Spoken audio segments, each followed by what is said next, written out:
If you're installing insulation, fitting new windows, or building an extension, you need to consider how to avoid overheating. Overheating can be really dangerous, especially for older and vulnerable people, and due to climate change, this risk is growing. When it gets too hot inside a building, residents may need to use more energy to cool buildings down with fans or air conditioning. This defeats the purpose of the measures which you installed to reduce energy use. Part O of the building regulations covers overheating, and while Part O doesn't apply to existing dwellings, the recommendations within it are useful considerations for any energy efficiency project. Existing issues with overheating can be exacerbated when we insulate homes and make them more airtight.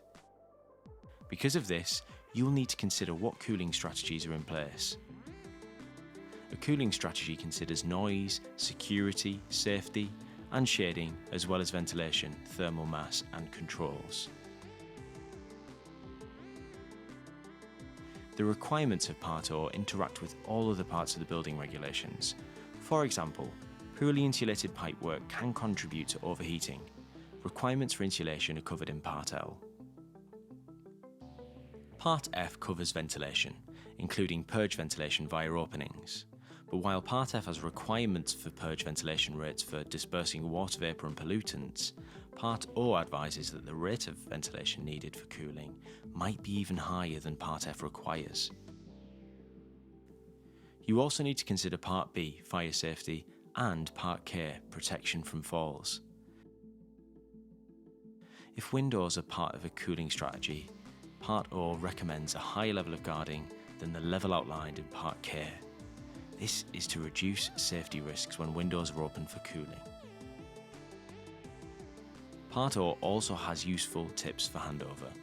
It's important for residents to understand how to use and maintain the energy efficient systems that you install.